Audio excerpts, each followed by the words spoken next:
Hi, and welcome to my channel. My name is Tony. I'm an Italian Canadian currently living in Sydney, Australia, and this is my first video ever. So I'm a little bit, how can I say, nervous, but the reason why I wanted to start my YouTube channel in my 40s, it was because, I've had so many experiences in my life, and one of those experiences was my rhinoplasty that I had in February 2024. So about a year has passed since my surgery, and I wanted to share with you a little bit about why did I do it, why, how it went, and why I decided to do it in Argentina. So because I'm not very good at organizing these kind of videos, I felt that and I had to reach out to my Instagram community. I asked people to just ask me questions, whatever questions they were interested in knowing. And I listed about 12 questions that I think were relevant to this video. And so I'm going to answer those questions today. But before we delve into the questions, it would be great if you can support me, like the video, comment, leave any questions you may have, under the comment box, and also subscribe to the channel. I'm going to try to post one video a week. Just about my life in Australia, how I became a permanent resident of Australia, my previous life in Canada, anything about aviation or whatever you like to see. So that would mean a lot to me. So let's delve into my rhinoplasty journey. So before I answer those 12 questions, I felt always felt that I didn't like my nose, that I didn't. That I wanted to change it for whatever reason. I didn't feel particularly, how can I say, comfortable and confident. And it took me a long time to get to that process of actually, having a surgery. And so my experience was positive. And again, this is my experience. In no ways or no means I am suggesting or recommending people watching this video to have a surgery. Just think about what you're going to do, how you're going to do it. Check with yourself really if that's the right thing to do, and also be very careful and be very thorough on who you're going to be your surgeon. So make your research and talk to a few specialists and so forth. So yeah, let's delve into the questions. Um, the first question was, how did you find the clinic and how much did you pay in total? So as I said, I decided to do this surgery in the country of Argentina, and I'm going to talk about it later, but basically, I always felt very confident and with the level of private care and private health that they have down there. I've lived in Argentina during my 20s, late 20s. I go back once or twice a year. I've got some, family and some friends there that I love spending time with. So I've just went online, and I tried to really Google as many rhinoplasty surgeons as possible. And I think I've had selected about 10 or 15, and I went through almost every single review. So I read almost them all, the bads and the good reviews, and then I decided to just select two or three, and I communicated with them via email or WhatsApp or whatever service they had. And and I remember engaging with my surgeon. Um, he They replied, the secretary, they had availability to go and to meet. So it was, they had a stellar reviews on Google, like thousands of reviews, almost 5 star. I think it was 4.9, I think. So very, very high. And so I decided to give it a go.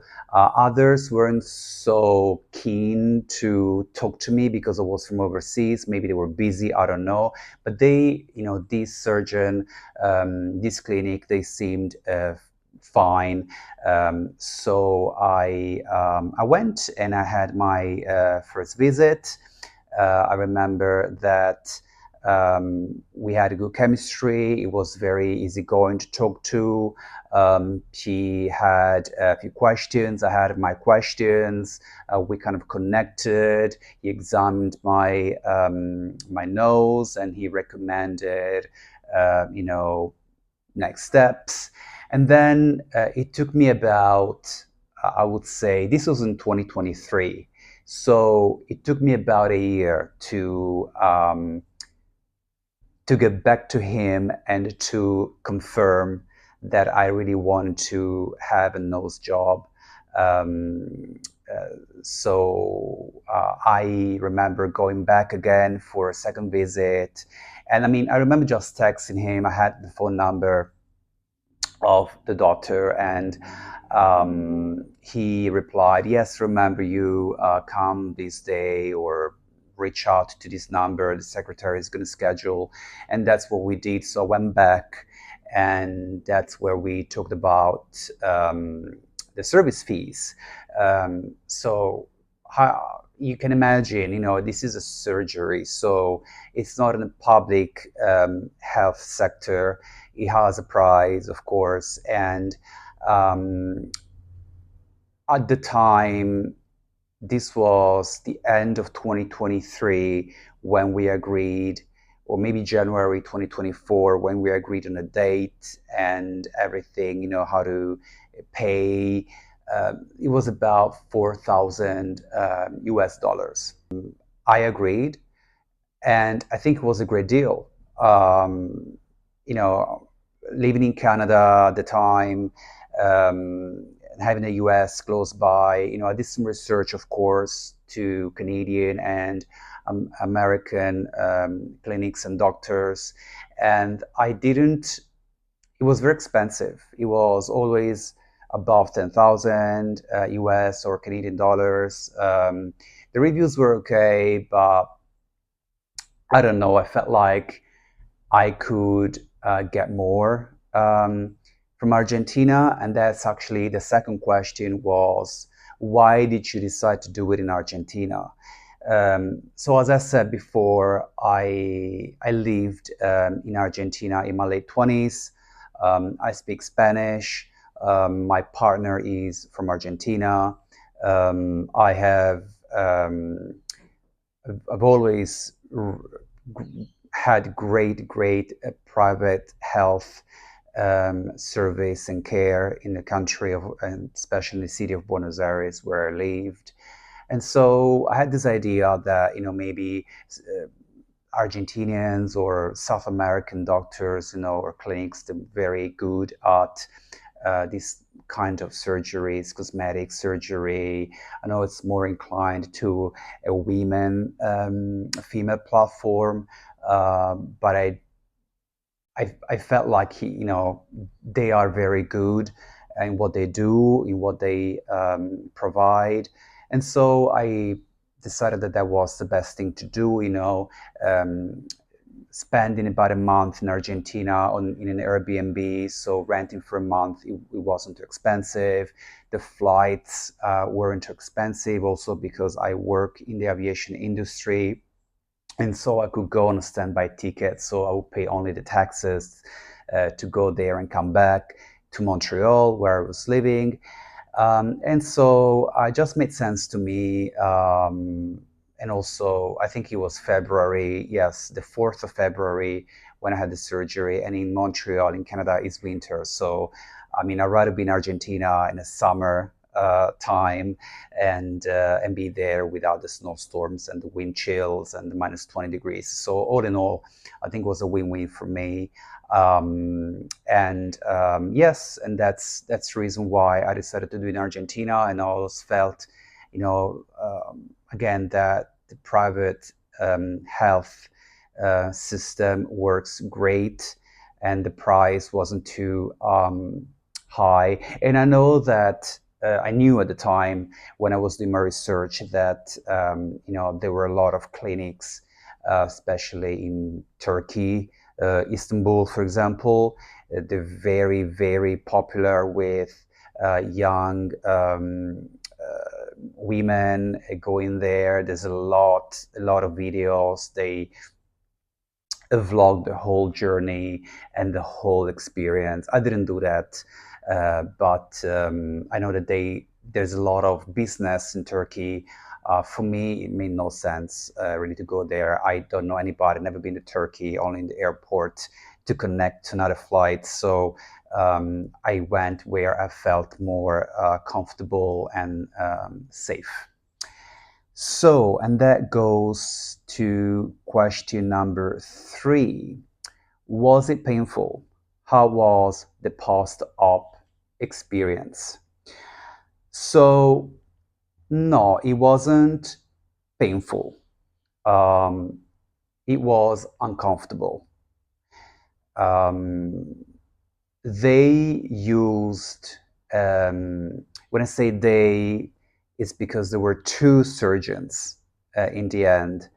Top-notch surgeons. Was the main doctor that I spoke with, that I engaged with the first 2 times when I went. And then there was his associate, so another doctor who's actually the main rhinoplasty surgeon. I found out that he was also in the operating room performing the surgery, and they performed with a new technique, which is very way less invasive. So there is no hammering of the bone. It's very gentle. They really, lime it off very gently. That's why the surgery took about, I think, 4 hours. Um, and and no, it wasn't painful. I didn't have any, black patches around my eyes. Just the second day, I think it was very, very uncomfortable. I had to apply a lot of ice, on my cheeks and very gently on my nose. Um,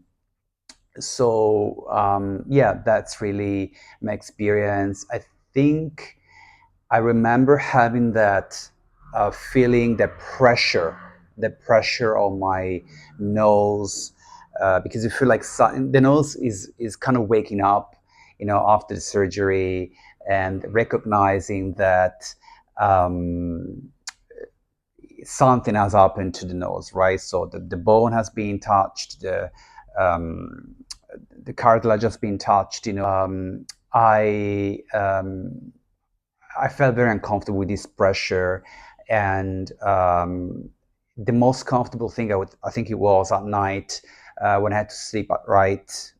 So with a couple of pillows and cushions behind my back, so I couldn't lie down. It was hard to breathe through my mouth. I'm not a mouth breather. I hate it. I couldn't sleep properly, and those 3 4 hours of sleep that I got, that I used to wake up with this dryness in my throat. I remember that I couldn't even like swallow my saliva. I remember I had to drink water right away, and it was a little bit uncomfortable in that sense. But I never really had pain at all.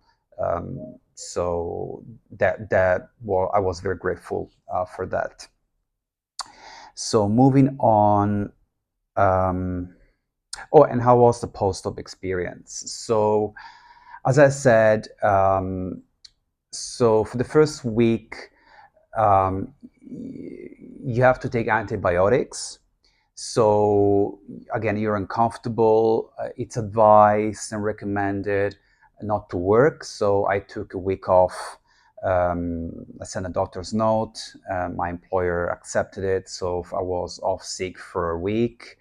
Um, and even though it's office job, it's an office job, so office work, office duty. I mean, I wasn't able to even stare at the screen for more than 15 minutes. So I was really, trying to recover, to drink as much water as possible, to eat healthy, no spicy, for example, no spices, very bland food, and applying a cream, under my here, the columella here, because they cut it and they open it and they work with that, piece of equipment. So I had to apply this cream here, anti-scar cream, and also clean the nose. I had a little bit of blood, that was coming out from my nose. And they actually use some splinters. They call it nose splinters. They're really used to support the nose. So they have this nasal splinter in silicone, and so there was no bandage. There was nothing really like in the 80s and 90s, right? Those scary stories of women and men with these very, very black patched eyes and cheeks and dysmorphia. No, it was very organic. But the first week, I would say it was the toughest. And then after a week, it becomes better. You have the splinters removed, and then you get assessed again by the doctors, and it's just a process. So let's move on to question number 4. Is your breathing okay? So yeah, I mean, it took a while. I'm not gonna lie. Um, I think that it took about 6 to 8 months for my breathing to be okay. I was actually freaking out at some point. I think it was month number 5 or 6, where I felt, especially my left side, he was. I felt like I wasn't breathing 100%. The flow of oxygen wasn't 100%, but it's because it's just swollen. So you've got this swollen nose, like big swollen potato, I used to call it. So internally, it's just so swollen. Externally, especially, so the breathing cannot be 100%. So you've got to be patient. I mean, that's my experience. To others, it's better, after maybe, 2 months, their breathing is perfect. Others, it takes even longer than that. But for me, I think, to the 6, 7, 8 months mark, I was okay with my breathing. I started to play tennis again, even though they told me I had to wait longer, but it was okay. I could do a little bit of running. Um, I mean, it wasn't 100%, but it was 99% okay, I would say. So that's really, and now it's been over a year. This is April 2025, so it's been over a year since I got my surgery. And yeah, you can. It's good. I forgot to show you how it is now my nose and I was before. Apologies about it.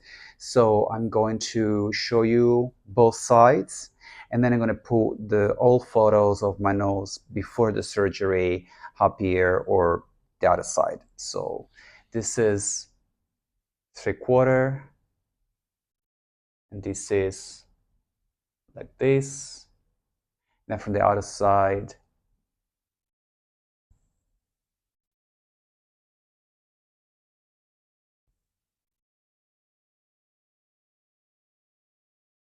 you can see that here I have a scar. You cannot really see it. It's a cut in the columella here, so it just goes away with time.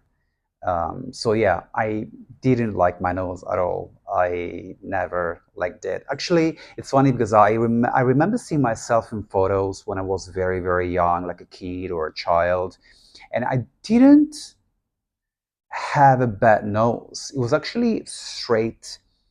But then maybe with time, growing up, I got hit by a tennis ball. I remember when I was about 16, 17 years old, I remember, and I didn't apply ice right away. So I had this bump over my nose, if you know what I mean, and it never went away. So maybe I had that also, you know, um, accident in a tennis court that developed this, bigger um, bone or bump.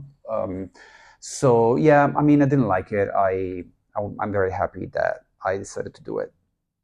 So let's move on to the next question. Number 5. Has the swelling entirely settled? Yes. It took a while. It took about a year. So the stages are different for everybody, but my experience was that I the first week you have the bandage and everything, and then day 7 I got it removed, the splinters removed, my nose was like that. Actually, I'm going to put a photo how it was after um, the bandages and everything were removed. My nose was like this, and then progressively it just changes over time. And sometimes you look at yourself in the mirror, you're not gonna like yourself. You feel like, oh, maybe it's too big, or it's too on the left side, it's going to the right side, or it's dipping and then it's going up. So you have to wait. So you have to be patient. This one for me really settled nicely. I would say over the year mark. I think it was by the end of February, March this year, so over a month ago, where I really felt like the difference, that my nose was very settled, very slim, and that I really liked the way it looked. So yeah, that's how it took for me. But it's a different experience for everybody. So we've got a lot of people, the 6 months mark, it's completely settled. Another, I mean, I had a big nose, so there was a lot to be done on it, and it took 4 hours for the doctors to complete the nose job. So you can imagine, how much of a trauma the nose took during those 4 hours. Okay, let's move on. Do you ever miss your old nose? And also, how long did it take for your nose to feel normal again? So I think I've just answered that question. It took about, to feel normal, really, takes about 4 to 5 months in my case. And I just remember that I started to travel a little bit, and I started to feel comfortable and also more confident with my nose. Something that maybe it took a while. It was the tip of my nose. It was very sensitive, and it was really like I was touching it and still numb until the ear mark. But now I don't miss my old nose at all.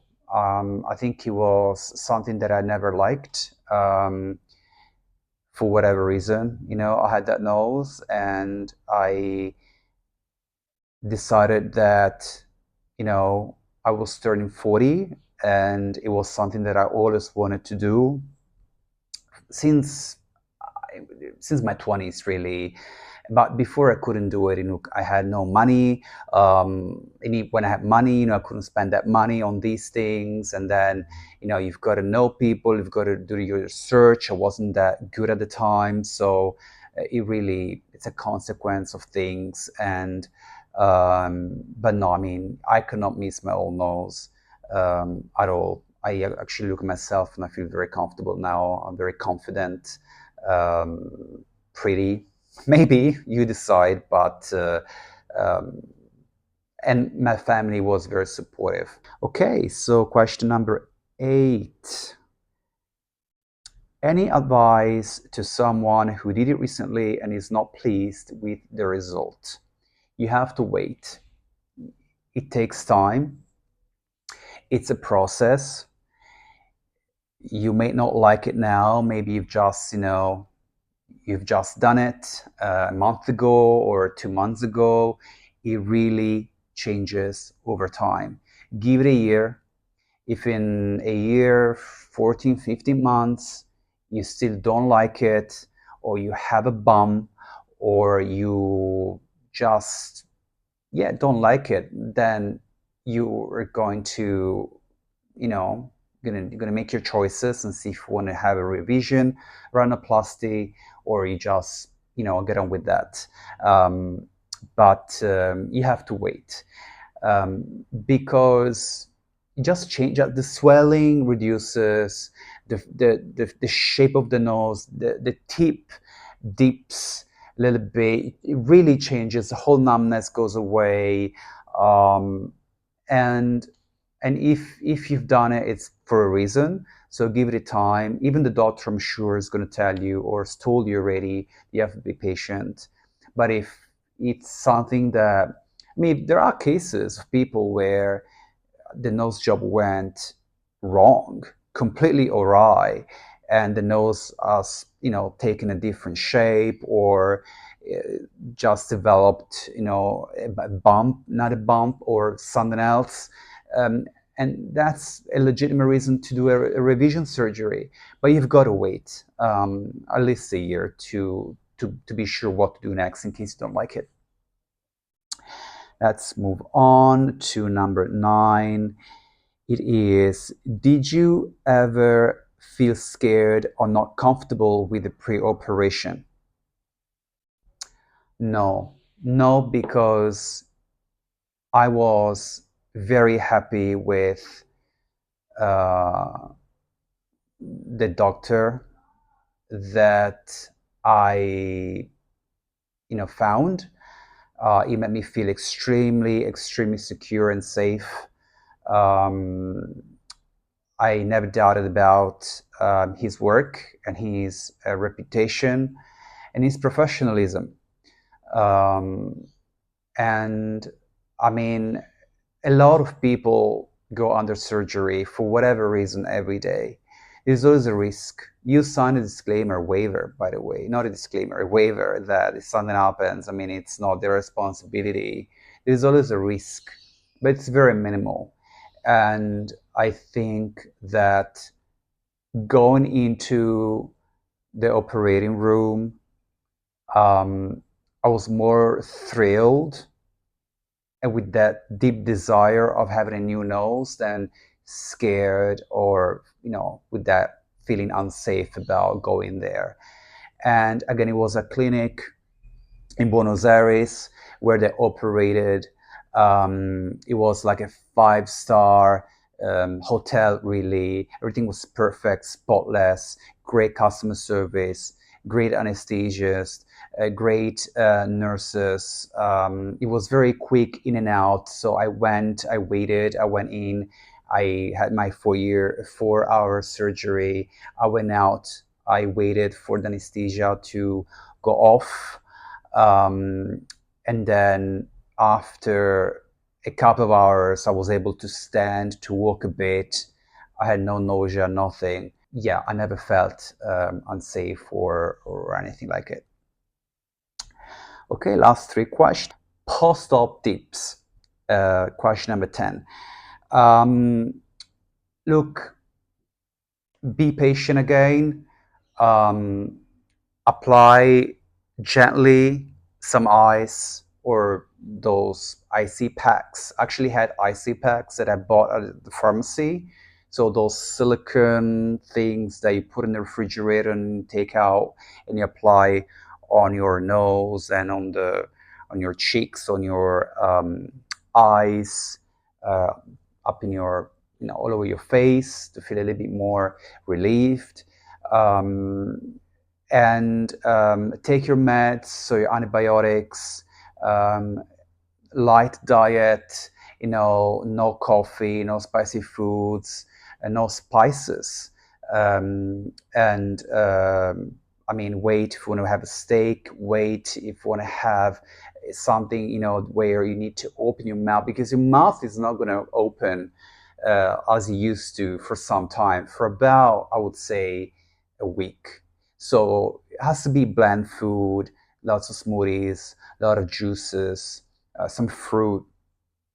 And then as you feel more comfortable with eating and open your mouth, when you feel more comfortable with having a new nose, you're going to incorporate more additional food. But just and don't be scared of going out. I remember that um, they told me to at least walk a few blocks every day to have the blood stream circulating in your legs, for not being just lying down to your couch or bed all the time. I think by day 2 or 3, you can do that. I did it. It wasn't pleasant. I had this big patch, over my nose. I had the sustainer that sustain the bone. But whatever, really. I mean, you go around the block. I remember it was so hot that week in Buenos Aires. It was like 30 degrees, 11 at night, and I used to go around the block. There were people outside, whatever. I even went for an ice cream, I think, to settle my sugar cravings. So yeah, you can walk. I suggest you do that. Just a couple of blocks. Doesn't have to be a marathon, but that's something that I can definitely recommend for you. Right, last two questions. So, were you alone or with somebody else?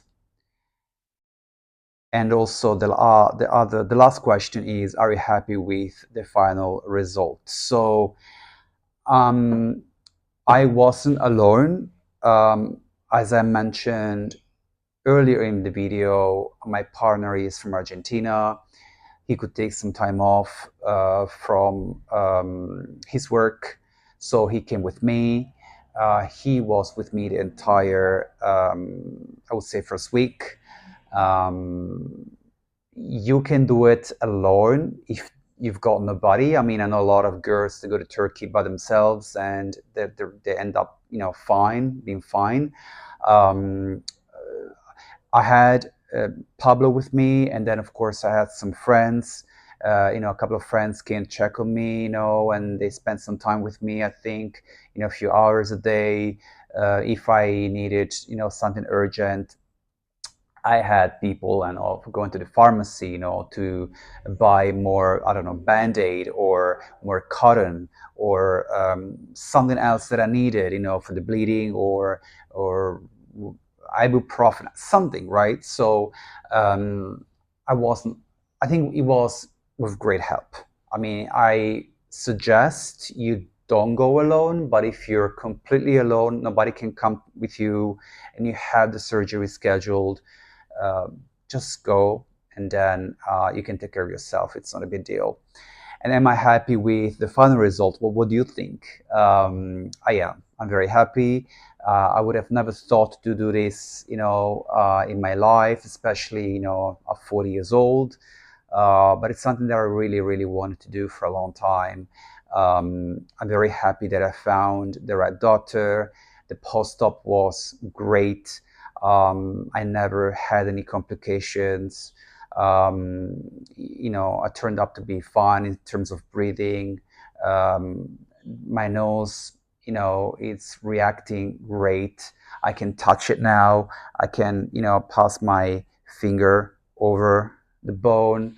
Um, yeah, I mean, I have to be careful. I don't want to go into a fight where someone is going to punch my nose, my face. That's a no-no. But I definitely have no regrets, and I actually want to thank everybody who's going to be supporting me before, during, and after the surgery, and of course the two doctors, surgeons, who have been amazing, always available to answer to my questions before and after. Actually planning on going back to Buenos Aires in the next couple of months. Um, I'm on a sabbatical time off from work, so I'm gonna make a video about it. Why I took a sabbatical, how is it going, and my plans. But so I might think of going to Buenos Aires maybe next month or something. So to have my doctor check my nose again and see if it's if by his standards is healing and has evolved okay. So no regrets. So this is really it, guys. So if you have other questions, or you want to know more about it, or if you're curious to know the name of the doctors, um, the name of the clinic, where I stayed in Buenos Aires, or any other kind of questions related to this, let me know. Um, and just want to say that some people think about going to South America, to Argentina, to Colombia, to Brazil for this kind of procedure, means death. No, I mean, they're actually better compared to a lot of North American or European doctors or professionals. I mean, it's very common in South America to have these kind of surgeries. There are thousands of professionals, providing these services. So don't freak out. And I wanted to share this because I've been searching the video, remember, when I was thinking about doing this, and there was no video, even from a woman perspective, about having this procedure done in Argentina. It was all Turkey, and then the US and Europe, some of them, Australia, a few, probably, I don't know, Brazil. I haven't checked that, but no one from Argentina. So I wanted to share my experience, and it was great. If you're curious to know, to have the names of the surgeons, let me know. I'm going to give those to you so you can reach out and have a quotation or meet with these guys. Okay, so thank you again for being with me for the past 40 minutes. Again, like, subscribe, comment, share, and I'll see you again next week. Thank you.